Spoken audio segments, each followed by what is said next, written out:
Chegou a hora de nós falarmos dos famosos, terríveis abusos litúrgicos que acontecem especificamente naquilo que chamam de missa nova, missa de Paulo VI. Então fica comigo até o final do vídeo para que você possa entender melhor sobre esse assunto, né? Nessa série aí que nós estamos falando sobre missa tradicional, missa nova, ritos orientais. Então fica comigo até o final do vídeo. Lembrando, pessoa de Deus, filho amado de Deus, você pode e deve fazer os seus comentários, mas o que a gente sempre tem falado aqui nos últimos tempos é: assiste primeiro o vídeo, depois comenta seguindo essas regrinhas aqui, tá bom? Pra você não cometer alguns erros que alguns irmãos cometeram. E não esquece de deixar meu joinha, se inscrever no canal e também ativar o seu sininho. Lembrando que pode aparecer um botãozinho surpresa aí chamado hypar. Se aparecer, você clica nele, tá bom? Pra ajudar o nosso vídeo a crescer, principalmente sobre esse assunto que é tão importante nós falarmos, tá bom? Bora para o vídeo? Bora para o vídeo. Bom, como eu falei aí, né, nós fizemos alguns vídeos nessas últimas semanas abordando sobre os ritos da missa. Então, o rito tradicional, o rito da missa nova, né, que é o missal que veio depois do Concílio Vaticano II, que é o missal de Paulo VI, e também nós já compartilhamos aqui o rito da Igreja Greco-Melquita. Também vamos trazer outros, mas vocês não, porque não é todo mundo, né? Não vamos generalizar. Mas às vezes, quando a gente fala sobre essa briga de missa tradicional, missa nova, enfim, muitas pessoas falam pra nós aqui do canal e pra outras também que falam muito bem e vivem muito bem a missa nova, que vocês não apontam os abusos litúrgicos, vocês esquecem que existem os abusos litúrgicos, que os abusos litúrgicos invalidam a Santa Missa, e é sobre isso que nós vamos falar. E eu separei um desses comentários que nós recebemos aqui para trazer aí o nosso Juju Responde, né? Em relação aos abusos litúrgicos, porque é um grande exemplo, às vezes, das confusões que acontecem não só em relação aos abusos litúrgicos, mas sobre o tema. Nós recebemos esse comentário aqui afirmando que abusos litúrgicos não são somente aqueles absurdos, tais como missa do coco e missa com acrobacias. São também leigos no serviço do altar, leigos tocando e levando os vasos sagrados em procissão, uso de ministros da Eucaristia em missa com menos de 300 participantes, cantar o glória, bater palmas, cantar o ato penitencial, fazer homilias com conteúdo fora do ensino da igreja. A lista é grande. E o que eu falei lá e eu vou falar aqui, quando nós falamos de abusos litúrgicos, o que é um abuso? É aquilo que não está previsto na liturgia. Além disso, existem alguns abusos litúrgicos que não são só apenas abusos litúrgicos, mas também são sacrilégios, são blasfêmias e tantos outros absurdos, né? O primeiro ponto que eu quero trazer aqui é que sim, existem inúmeros abusos litúrgicos que não são apenas entrar de moto, que já é um absurdo, né? Entrar de moto na igreja, ficar fazendo batuque como se fosse outro tipo de religião, chamar líderes de outras religiões no momento da consagração, que isso não cabe. Mas vamos a esta lista aqui, que existem alguns pontos aqui que foram mencionados que não, isso não é abuso litúrgico. Ponto 1. Leigos no serviço do altar não é abuso litúrgico, é previsto na instrução geral do missal romano, também é previsto no Sacrosanto Concílio, e tá tudo bem os leigos servirem no altar. Inclusive, existem ali os acólitos, existem os ministros extraordinários da Eucaristia, existe também os leitores, o salmista, eles vão até o altar, os leigos que fazem essas funções, que não é do padre. Padre, existem outras funções que apenas ele pode fazer, orações que apenas o padre pode fazer. Esse é o primeiro ponto. Segundo ponto, leigos tocando e levando os vasos sagrados em procissão. A procissão, ela deve ser feita com o padre, né, logo atrás, os ministros extraordinários quando houver, que normalmente tem, tá? Os leitores, os coroinhas, a cruz processional. É isso. Algumas vezes existem momentos, por exemplo, da entrada de uma relíquia de uma santa, que é deixada no altar quando tem uma missa votiva. Por exemplo, lá na minha paróquia, na procissão de entrada, a única coisa diferente que já realmente entrou foi a relíquia da nossa padroeira. Apenas isso. Agora, ficar tocando batuque, levando vaso sagrado, não. A mesma coisa no ofertório. No ofertório, levam-se apenas as hóstias, né, que ali ainda não estão consagradas, e o vinho. Então, o pão e o vinho que vão ser consagrados apenas pelo padre, que é o momento que acontece a transubstanciação. Ponto 3. O uso de ministros de Eucaristia em missa com menos de 300 participantes. Não existe essa regra, gente. E só uma correção aqui, não são ministros da Eucaristia, é ministro extraordinário da Sagrada Eucaristia. Nós sempre temos que enfatizar o extraordinário, porque ela não é o comum da missa. Por que existem os ministros extraordinários? E um dia eu quero fazer um vídeo aqui só sobre eles. Os ministros extraordinários da Sagrada Eucaristia, eles não estão ali só para distribuir a Eucaristia. Muitas vezes a gente auxilia o padre no que for preciso, além do que os coroinhas fazem. Prepara-se muito antes a missa, então tem que passar toalha, tem que passar no Mano Sérgio, tem também a lavagem do Mano Sérgio que é feito antes, tem que ver se os objetos litúrgicos estão limpos, se não tá descascado, se tá, tem hóstia, não tem, tem vinho, não tem. Pós-missa, retirar todos os objetos litúrgicos com o máximo de cuidado, ver se não caiu nenhuma partícula ali naquele corporal, que é o pano que fica no momento da consagração. Não tem a regra de menos de 300 participantes. Existem os ministros, exatamente, os ministros extraordinários, para que a missa possa ocorrer da forma, não de uma forma tão demorada, porque existem paróquias que têm 3 missas no mesmo domingo, e os horários são encavalados. Então, não tem como um padre só dar a Eucaristia para 15 pessoas, 10 pessoas, por conta dos horários. Então, são outras realidades. Os ministros extraordinários estão ali para auxiliar, tá?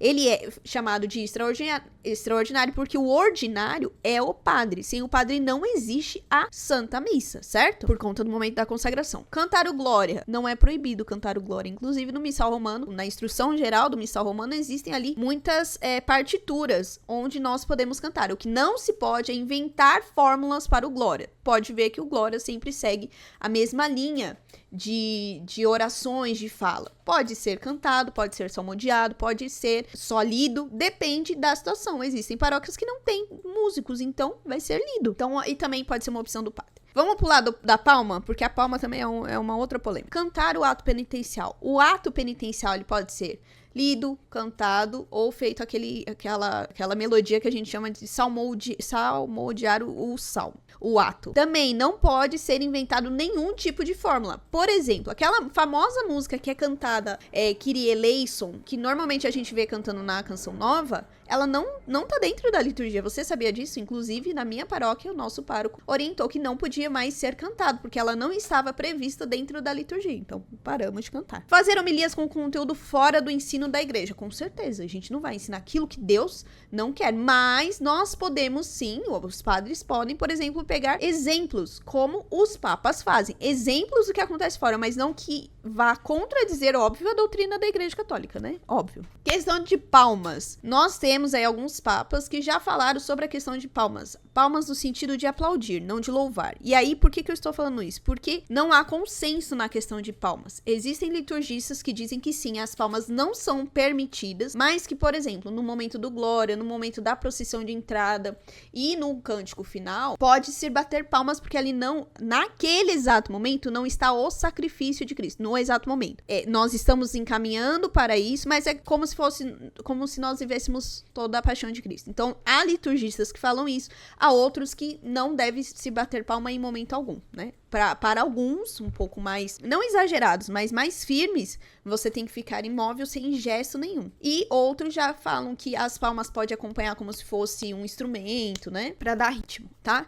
Então, esses 2 pontos aqui que eu queria entrar com vocês em relação aos abusos litúrgicos no Juju Responde de hoje. Eu havia comentado uma vez num vídeo sobre uma situação que aconteceu, um abuso litúrgico muito sério, chega a ser um sacrilégio, um drone carregando o Santíssimo na missa. Se você tem um coração fraco igual eu pra esse tipo de coisa, são cenas fortes, tá bom? Então eu vou passar aqui pra que nós possamos ver o que aconteceu e a gente vai abordar sobre isso. Vamos lá. Aconteceu durante uma missa um tanto quanto diferente aqui em Sorocaba. A gente consegue ver, por exemplo, aí que o ostensório, que é uma peça litúrgica para expor a hóstia consagrada, ela foi levada até o altar por meio de um drone. A gente consegue ver nas imagens aí, quando os fiéis entram na igreja com o drone, ele sobrevoa a parte do corredor até chegar ao altar central, onde está o padre que recebe o objeto litúrgico e segue com a celebração. Isso daí deu o que falar nas redes sociais, inclusive a Arquidiocese de Sorocaba já se manifestou sobre isso. isso, disse que o arcebispo da cidade, Dom Júlio Acamini, está ciente do que aconteceu e já está tomando as providências.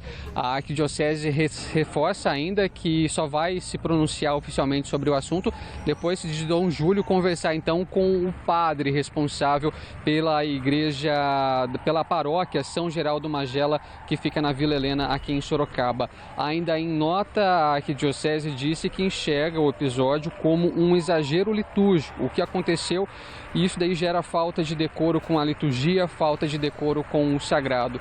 E já é só uma curiosidade, a Agência Nacional da Aviação Civil, a ANAC, por exemplo, que regulamenta o uso desse equipamento, tem algumas exigências, algumas regras. Por exemplo, para um drone ser usado próximo a pessoas ou voando sobre as pessoas, precisa de uma autorização. Sem essa autorização, a recomendação do órgão é que ele respeite pelo menos uma distância mínima de 30 metros. Eu volto com você no estúdio. Esse foi o caso aí que aconteceu. Tem várias matérias falando sobre isso, né, o que aconteceu. Por que eu trouxe isso aqui?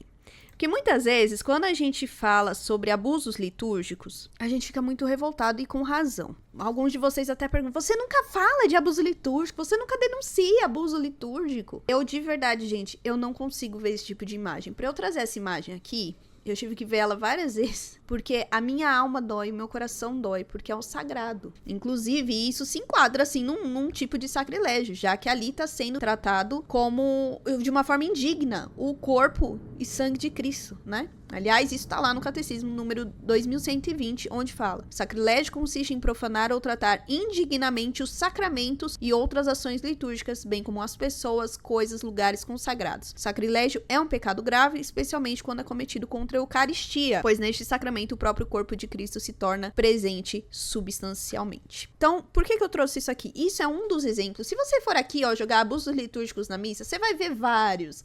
Missa sertaneja, é moto entrando, é outras pessoas vestir roupas que não se adequam à liturgia. Sim, infelizmente isso acontece porque as pessoas não leem o que o missal fala. Que o missal romano, o Sacrosanto Concílio, ele não fala, ele não permite isso. Quando você lê, você tem essa noção. Então aqui existe um caso muito sério em que os bispos precisam dar as orientações corretas, punir da maneira correta, e não é excomungando que vai diminuir isso, e questão da formação dos padres.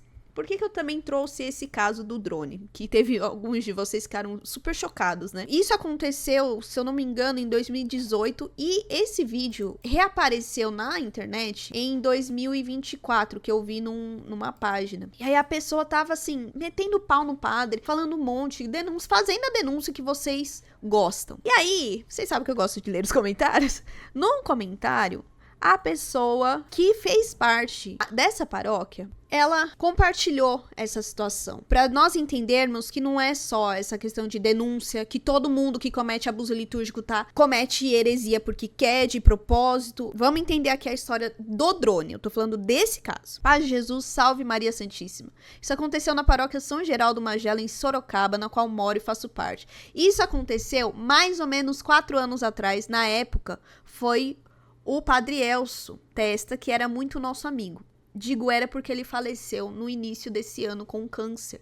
Na época ele queria introduzir os jovens nos eventos na igreja, trazer os jovens para Deus, e deram a ele essa ideia. E ele infelizmente aceitou. A intenção dele era mostrar a realeza do nosso Senhor, que acabou sendo uma blasfêmia, e ele sofreu duramente na época. Ele era um padre todo de Nossa Senhora, de um coração humilde e acolhedor. Essa atitude mesmo, ele pedindo perdão pela infeliz decisão, a Arquidiocese de Sorocaba se pronunciando, ele sofreu muito, as pessoas foram cruéis demais com ele na época, se esqueceram de todo o bem que ele fez antes desse dia infeliz, a ponto dele nem poder sair da casa paroquial, porque era xingado nas ruas, e foi transferido, e se isolou sofrendo muito, e descobriu um câncer, e veio a falecer em fevereiro desse ano. A atitude dele foi muito errada, eu desaprovo, mas ele, como sacerdote, era um homem muito de Deus, todo da Virgem Maria. Isso eu posso dizer porque eu conheci de perto. E aí outros comentários falando, sim, foi em Sorocaba, seminário redentorista, ou seja, não foi porque foi lá na paróquia. Aconteceu antes da pandemia, o reitor foi designado para outras atividades. Na época foi o maior rebu aqui na cidade, tiveram muito trabalho para abafar o caso. Redentoristas, tinha que ser. O drone foi na minha diocese, em Sorocaba, paróquia São Geraldo Magela, de responsabilidade dos redentoristas. que eu trouxe esse caso aqui pra gente encerrar o vídeo, né? Porque muitas vezes, quando a gente vê os abusos litúrgicos, a gente quer denunciar na internet. Igual quando a gente é roubado. A gente quer denunciar pras pessoas, pra internet. Só que a gente esquece que ali existe um Deus. Nesse caso, existe um Deus e existe uma pessoa que teve formação, que muitas vezes pode ter cometido aquele erro. E esse erro se torna o pior de todos os erros e a gente começa a jogar pedra. Imagina o quanto ele foi utilizado. Inclusive, teve um outro comentário que eu não encontrei, que eu tinha printado na época, mas eu não encontrei, que afirmou que esse padre ficou muito doente. Por quê? Ele teve uma boa intenção, mas ele cometeu um erro gravíssimo. Prestem atenção, vocês viram que no comentário a pessoa disse que ele queria atrair mais os jovens, que fizeram? Deram a ideia pra ele. Ele, tendo como formação, ele poderia ter falado, não vou fazer porque isso não é litúrgico. Mas na ânsia de evangelizar, na ânsia de alcançar mais jovens, ele ridicularizou o sagrado. E vocês viram que a ideia não foi do padre? A ideia foi de leigo. Então, existe uma má formação do padre, existe uma má formação do leigo, quis usar a criatividade de uma forma totalmente errada e contra a liturgia. Nós temos que tomar cuidado. Esse é um caso, tem outros casos, mas o ponto que eu quero deixar aqui nesse vídeo em específico é isso. Aconteceu um abuso litúrgico na sua igreja, na sua paróquia, você tem que procurar um bispo e denunciar. Ju, mas eu denunciei e não resolveu nada. Então você vai escrever uma carta pro Papa, vai mandar foto, vai mandar vídeo, vai mandar o que for para denunciar. No último dos últimos casos, é a internet. Isso é bíblico. Na Bíblia fala, se você vê seu irmão pecando, você vai conversar com seu irmão. Se ele tornar a pecar, você chama uma testemunha e vai com eles. E aí depois... você sempre vai falar com o irmão. Depois disso que você vai expor para a comunidade de uma forma muito cuidadosa. Porque pode ser por inúmeros motivos. O que não justifica as pessoas cometerem abusos litúrgicos, tá? Porque tem gente que faz de propósito, tem gente que é má formação, existem muitos motivos. Não tô justificando abuso litúrgico aqui não. Mas a gente tem que tomar cuidado com a maneira que a gente expõe. O mundo sempre expõe para cancelar o outro. A nossa ideia, quando a gente denuncia um abuso litúrgico, não é para expor o outro, ou não é para comprovar que a missa nova, não vou falar a palavra que muitos já usaram aqui, né? Mas é uma heresia, é inválida. Não. Você precisa denunciar os abusos litúrgicos para que os padres possam ter a consciência de que eles estão mal formados, de que os leigos estão mal formados, que eles precisam se corrigir segundo o que está no documento do Concílio Vaticano II e no missal de fato. Porque tem gente que não segue o missal. E não são só esses abusos litúrgicos. Dizer amém ao final do Pai Nosso também é um abuso litúrgico, muitos não sabem. Repetir as palavras que o padre diz, por Cristo, com Cristo, em Cristo, também não pode, é só o padre. Mas as pessoas sabem disso? Não sabem. Por quê? Porque não tem informação. Porque estão mais preocupados em ficar com essas picuinhas e briguinhas de missais. Então, existe algo muito profundo e que a gente tem que tomar cuidado. Então, esse vídeo aqui, do Juju Responde, é para deixar este alerta para nós. Houve um abuso litúrgico, faça a denúncia aos meios cabíveis. Porque a internet, tem muitas vezes que vai primeiro na internet e depois que o bispo fica sabendo. Aí ele fica que nem doido para gerenciar uma crise que poderia ter sido apresentada para ele diretamente. Mas muitas vezes, a ânsia de denunciar os abusos litúrgicos não é para corrigir. É apenas para expor. E aí, quando você expõe a Santa Igreja de Cristo, você ridiculariza não as pessoas, mas a Igreja e o próprio Cristo. Ali já foi ridicularizado uma vez. E esse vídeo rodou a internet.